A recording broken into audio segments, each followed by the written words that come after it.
No escuchamos muy a menudo que se utilice la palabra manso, excepto tal vez cuando estudiamos acerca de la vida de Moisés o también las bienaventuranzas. La mansedumbre sin duda no es una cualidad que es muy deseada en la cultura actual, pero sin embargo como cristianos debemos practicarla cada día.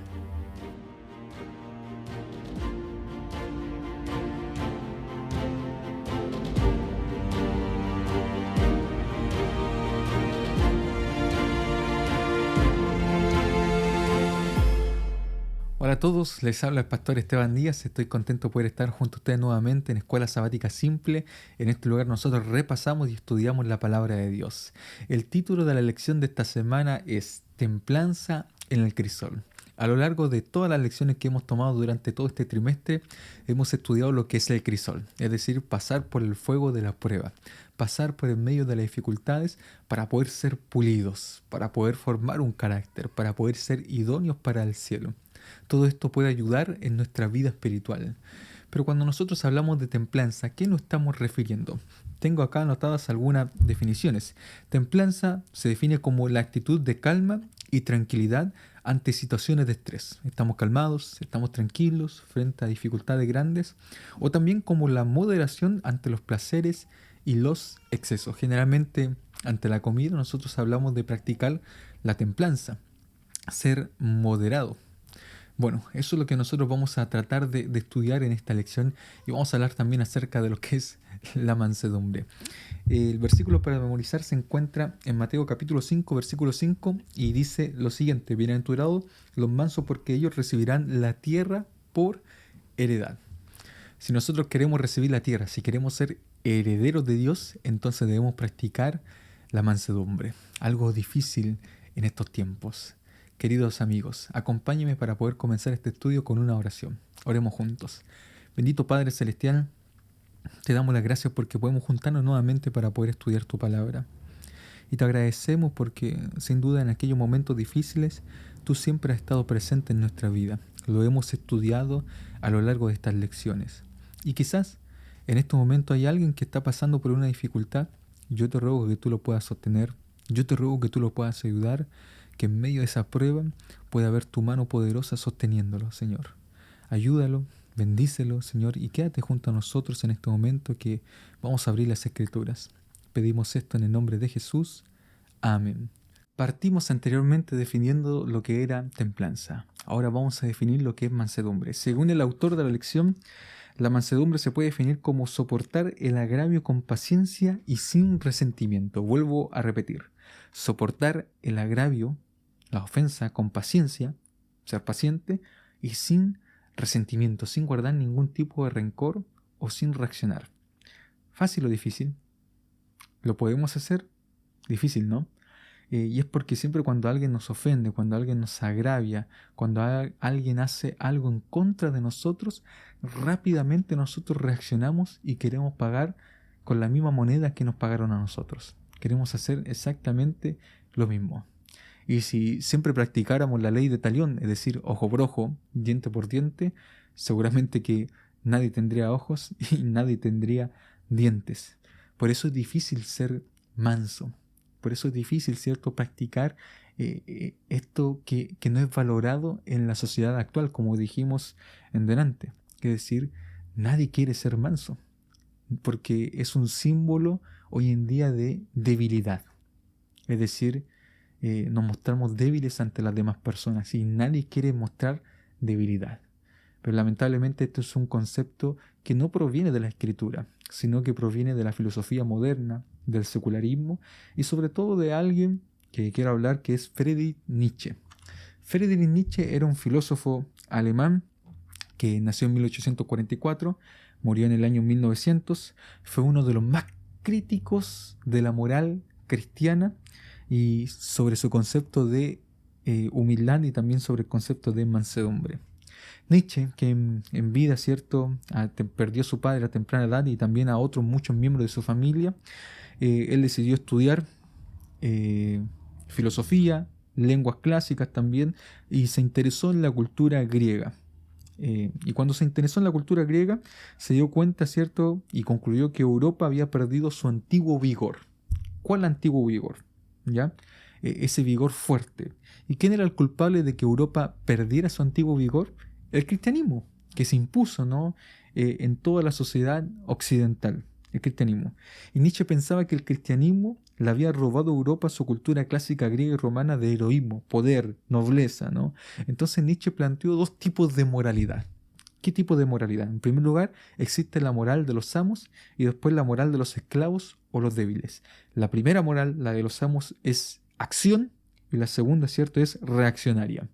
Es decir, la moral del amo, nosotros tenemos la autonomía, el poder, la riqueza, la nobleza, el optimismo, la exuberancia, el coraje, y la moral del esclavo, el resentimiento, la humildad y la mansedumbre. Y todas aquellas cosas hay que desecharlas. Entonces tenía una mala mirada. Por eso Nietzsche hablaba siempre del Übermensch, es decir, del superhombre, de ese hombre que no depende de Dios, que no depende de una moral cristiana, que se hace de su propio destino. Y él acusaba, ¿cierto?, a los cristianos de que no querían hacerse dueños de su propio destino. Por eso los veía como débiles y necesitábamos, ¿cierto?, un superhombre. Por eso él hablaba, ¿no?, de que Dios había muerto, lo matamos, nos olvidamos de él y reemplazamos esta moral que viene del cristianismo y hacemos nuestra propia moral, lo que nosotros queremos, esa que viene de la cultura romana, esa que viene de la cultura griega. Pero Nietzsche estaba en completo error cuando se trata de definir lo que realmente es la mansedumbre. Porque la mansedumbre, ¿cierto?, como dijimos, es soportar con paciencia el agravio, sin guardar ningún tipo de resentimiento. Y solamente aquella persona que tiene un carácter tan definido, aquella, ¿cierto?, que está segura de sí misma, que sabe quién es y el valor que tiene, es capaz de soportar la ofensa sin guardar ningún tipo de resentimiento y pasarla por alto, tener un completo control de sí mismo. Solamente aquellos fuertes logran hacer esto. La virtud cristiana de la mansedumbre no surge entonces de la impotencia, sino del poder, de la justicia y del amor a Dios. Por ejemplo, Jesús, ¿no?, se hizo hombre. Dice Filipenses capítulo 2, quien siendo en forma de Dios, es decir, siendo Dios mismo, ¿no?, teniendo la forma de Dios, no escatimó ser igual a Dios, sino que se humilló a sí mismo y se hizo hombre. Y estuvo dispuesto a soportar todo por cada uno de nosotros. Nosotros acá tenemos el mayor ejemplo. Él, teniendo todas las cualidades, teniendo todo el poder, toda la fuerza para poder hacer algo, ¿cierto?, decidió humillarse. No utilizó su fuerza. Entonces, solamente, ¿cierto?, pueden ser mansos aquellos que tienen un carácter fuerte, que teniendo la capacidad de poder vengarse, de poder reaccionar, de poder devolver con la misma moneda, no lo hacen y deciden pasar por alto aquella ofensa. Eso lo hacen solamente las personas que son seguras, muy seguras de sí mismos.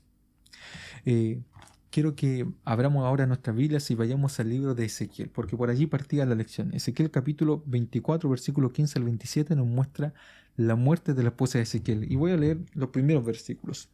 Vino a mí palabra de Jehová diciendo, hijo de hombre, he aquí que yo te quito de golpe la delicia de tus ojos. No hagas lamentación, ni llores, ni corran tus lágrimas. Reprime el suspirar. No hagas luto por los muertos. Cíñete el turbante, ponte los zapatos en los pies y no te cubras con rebozo, ni comas pan de enlutados. Fuerte lo que le pidió Dios a Ezequiel. Es decir, iba a morir su esposa y él no tenía que hacer nada. Nada. No tenía que mostrar tristeza. No tenía, cierto, que estar de luto, ¿no? Nada, ninguna otra cosa. Y esto era un ejemplo para las demás personas, para todo el pueblo de Israel. Es decir, el pueblo fue a preguntarle a Ezequiel, bueno, ¿por qué haces esto? Porque el día de mañana Israel iba a perder todo aquello que quería. Su templo, su ciudad, todas aquellas cosas iban a ser destruidas. Y tampoco iban a tener tiempo para poder ceñirse. Es decir, acá le estaba dando, ¿cierto?, un ejemplo de lo que se iba a aproximar más adelante. Era un tipo de profecía.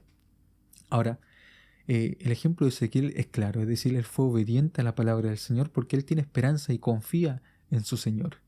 Pero muchas veces en nuestra vida a nosotros nos pasan lo mismo que Ezequiel, perdemos un familiar, perdemos un amigo, perdemos un hijo, y es difícil, la situación es complicada, pero siempre hay un propósito detrás, en el sentido de que no es que Dios quiera, ¿cierto?, la muerte del familiar, no es que Dios quiera la muerte de la persona, no es que Dios la provoque en sí.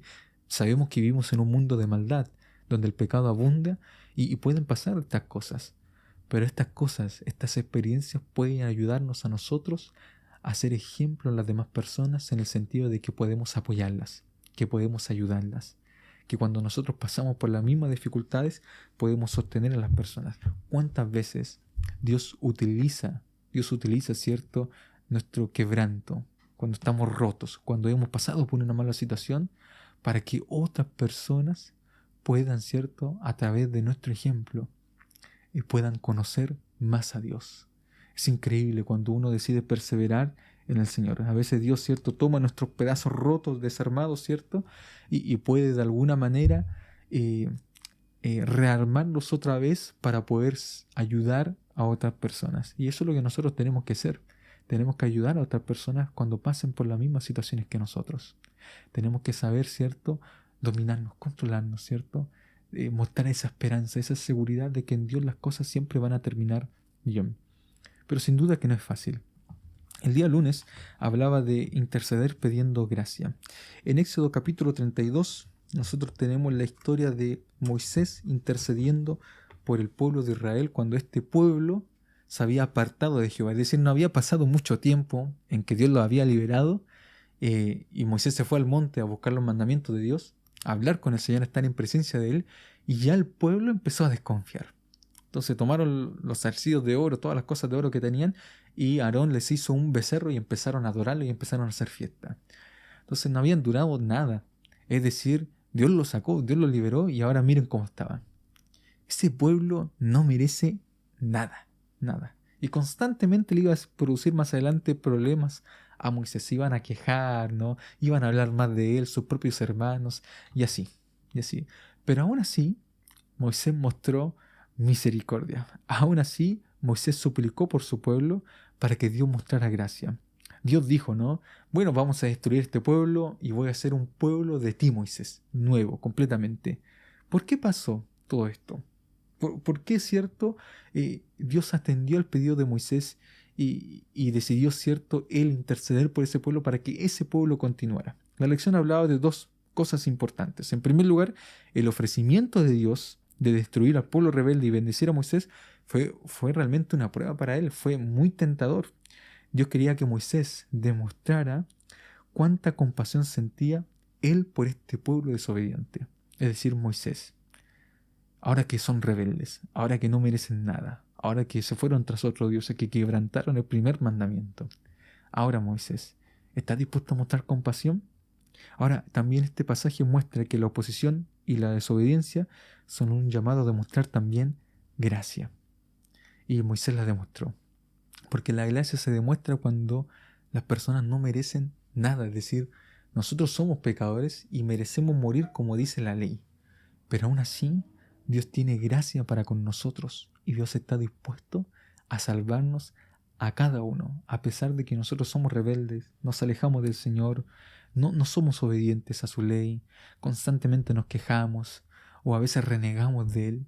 Pero aún así Dios muestra su misericordia y Dios muestra su gracia y está dispuesto a recibirnos. Aún así. Bueno, ese es el ejemplo que nosotros vemos en Éxodo capítulo 32, de decir un Moisés que por eso llegó a ser el hombre más manso de la tierra. O sea, por todas las cosas que vivió, realmente fue un hombre que intercedió. Realmente que pasó por alto todo el agravio que le hacían al pueblo y no reaccionó, no guardó ningún tipo de resentimiento y siguió amando a su pueblo. Así es Dios con cada uno de nosotros. Entonces, el día martes nos hablaba de amar a los que nos hieren. Y a veces pasa que las personas nos hieren. Entonces, ¿cómo nosotros podemos amar? Mateo capítulo 5, versículo 43, leo lo que dice de aquí en adelante. Oíste que fue dicho, amarás a tu prójimo y odiarás a tu enemigo. Pero yo digo, amad a vuestros enemigos, bendecid a los que os maldicen, haced bien a los que os odian y orad por los que os ultrajan y os persiguen, para que seáis hijos de vuestro Padre que está en los cielos, que hace salir su sol sobre malos y buenos, y llover sobre justos e injustos. Si amáis a los que os aman, ¿qué recompensa tendréis? ¿No hacen también lo mismo los publicanos? Y si saludáis a vuestros hermanos solamente, ¿qué hacéis de más? ¿No hacen también así los gentiles? Sed pues vosotros perfectos, como vuestro Padre que está en los cielos es perfecto. Miren lo que está diciendo acá. ¿Cómo debemos amar? Debemos amar, ¿cierto? Como ama Dios. Dios hace salir el sol, Dios hace llover sobre justos e injustos. Y debemos amar porque debemos ser perfectos como Dios es perfecto. Y cuando hablamos de la perfección, hablamos, ¿cierto?, de la capacidad de amar como Dios ama. Y yo creo que eso es lo más complicado. Yo creo que aquí está lo más difícil. ¿Cómo Dios ama? Dios ama a todos, a aquellos que se portan bien como a aquellos que se portan mal. Y Dios le muestra misericordia a todas las personas por igual, sin hacer ningún tipo de distinción. Dios es así. Dios ama.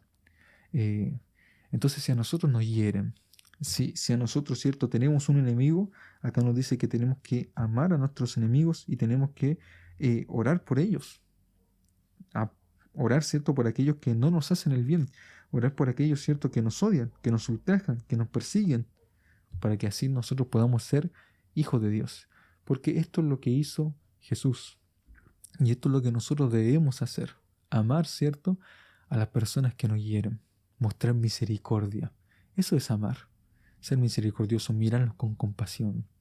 Porque a veces aquellas personas que más nos hieren, aquellas personas que más son rebeldes, como cuando uno mira a los niños, ¿no? A veces aquel niño en el colegio que se porta mal, aquel que es más rebelde, aquel, ¿cierto?, que ha pasado por circunstancias, es aquel que ha pasado por circunstancias más difíciles en su propio hogar y solamente está tratando de llamar la atención.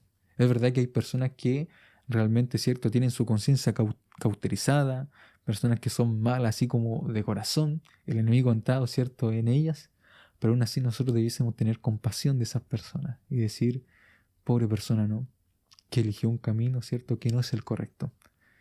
No es fácil, sin duda. Ahora, sigamos adelante y vamos a ir a 1 Pedro capítulo 2, versículos 18 al 25. Acá Pedro le está dando unos consejos a las personas que son esclavas. Recordemos que no es que la Biblia avala la esclavitud, sino que simplemente nos describe cómo era la sociedad. Y acá Pedro está dando algunos consejos a estas personas porque la sociedad está así. Era la época de Roma y se permitía, ¿cierto?, la esclavitud. No quiere decir esto, ¿cierto?, que el cristianismo apoyaba la esclavitud o la Biblia apoya la esclavitud, sino está describiendo cómo es la sociedad. Entonces, ¿cuál es el mejor ejemplo para aquellos, ¿cierto?, que son esclavos? Soportar, aguantar, no rebelarse, sino seguir el ejemplo de Jesús, quien, ¿cierto?, murió en el madero y estuvo dispuesto a aguantar toda la humillación y murió, ¿cierto?, por cada uno de nosotros. ¿Cómo reaccionamos nosotros ante la injusticia? Cuando nos sucede algo. Es natural, ¿cierto?, que cuando vemos un acto de injusticia, inmediatamente nosotros, ¿cierto?, reaccionemos con una ira justa, una ira recta, una ira santa, ¿no? Y queramos corregir todas aquellas cosas. Pero cuando no podemos, ¿qué es lo que nos da tranquilidad? ¿Qué es lo que nos ayuda a nosotros? Que en toda situación injusta, en toda cosa, ¿cierto?, que nosotros veamos con nuestros propios ojos la injusticia, nuestro Padre Celestial tiene el control y que actuará en nuestro favor en algún momento, cuando sea su voluntad. Tenemos que dejar todas las cosas en manos del Señor, todas las cosas, y no, ¿cierto?, vengarnos nosotros mismos con nuestras fuerzas, porque Dios sabe lo que es mejor. Dios sabe, ¿cierto?, cómo arreglar una situación. Dios es un Dios justo. Y sobre todo, ¿cierto?, sabemos que cuando Él venga por segunda vez, lo que hará, ¿cierto?, es hacer justicia, aplicará la justicia divina. Y ahí, ¿cierto?, será el lloro y el crujir de dientes para aquellas personas que cometieron el mal, pero alegría para las personas que siempre hicieron bien, a pesar de que vivieron, ¿cierto?, constantemente oprimidas en una injusticia en esta sociedad. Lamentablemente es así. Bueno, lo que nosotros debemos saber, ¿cierto?, es que frente a las injusticias, frente a los problemas, frente, ¿cierto?, a los desafíos, frente a las humillaciones, frente a personas que nos ofenden, frente, ¿cierto?, a personas que quieren el mal contra nosotros, tenemos un refugio. Y eso es lo importante. Siempre en la vida vamos a tener personas que lamentablemente van a querer el mal contra nosotros. Tenemos que ser pacientes, tenemos que, ¿cierto?, tratar de amar a esas personas, tratar de orar por esas personas, tratar de comprender, ¿no? Quizás nunca podamos llegar a ser amigos, pero oramos por ellas. Pero nosotros tenemos ante todas las ofensas, ante todas las injusticias que puedan cometer en esta vida contra cada uno de nosotros, tenemos un refugio. Y ese refugio está en Cristo. Cuando nosotros nos vamos a Salmos 62, los salmos son bien lindos porque describen, generalmente David, ¿no?, que escribió varios de ellos, trata de describir, ¿cierto?, lo que está pasando por esa situación en ese momento. Y acá él dice lo siguiente, Salmo capítulo 62, versículo 1 al 8. En Dios solamente descansa mi alma, de Él viene mi salvación. Solamente Él es mi roca y mi salvación, es mi refugio y no resbalaré mucho. Sigue diciendo el salmista, ¿hasta cuándo conspiraréis contra un hombre, tratando todos vosotros de aplastarlo, como a pared desplomada y como a cerca derribada? Solamente conspiran para arrojarlo de su grandeza. Aman la mentira, con su boca bendicen, pero maldicen en su corazón. Está hablando de la hipocresía de las personas. En Dios solamente reposa mi alma, porque de Él viene mi esperanza. Solamente Él es mi roca y mi salvación. En mi refugio no repararé. En Dios está mi salvación y mi gloria. En Dios está mi roca fuerte y mi refugio. Pueblos, esperad en Él en todo tiempo. Derramad delante de Él vuestro corazón. Dios es nuestro refugio. Qué lindo lo que está diciendo David. Pueden personas conspirar contra nosotros. Pueden personas, cierto, estresarnos. Podemos pasar por momentos de situación muy complicadas. Pueden personas traicionar nuestra confianza. Pero aún así nosotros tenemos un refugio en Cristo Jesús. Él es el que nos ayuda a mostrar compasión cuando las personas no merecen la compasión. A mostrar gracia cuando las personas no merecen la gracia. A no reaccionar, ¿no?, cuando nos ofenden, cuando nos cometen algún agravio. Él nos ayuda a tener paciencia. Aquí está la paciencia de los santos, los que guardan los mandamientos de Dios y tienen la fe de Jesús. Pero esa paciencia es ese aguante que en medio de las tribulaciones, en medio de las complicaciones, uno, cierto, puede salir victorioso, teniendo templanza, siendo manso. Recordemos que ser manso, cierto, es tener esa capacidad de no reaccionar, de tener esa paciencia, de que teniendo las cualidades como para poder vengarse, teniendo la fuerza como para poder reaccionar, teniendo, cierto, todas las capacidades, ¿no?, como para devolver ojo por ojo, diente por diente, no lo hacemos, porque estamos seguros de quiénes somos, porque estamos seguros de quién es nuestro refugio, porque estamos seguros de quién aplica finalmente la justicia verdadera. Yo creo que eso es algo que nosotros tenemos que resaltar en esta sociedad actual. Tenemos, cierto, que ser pacientes, tenemos que ser mansos.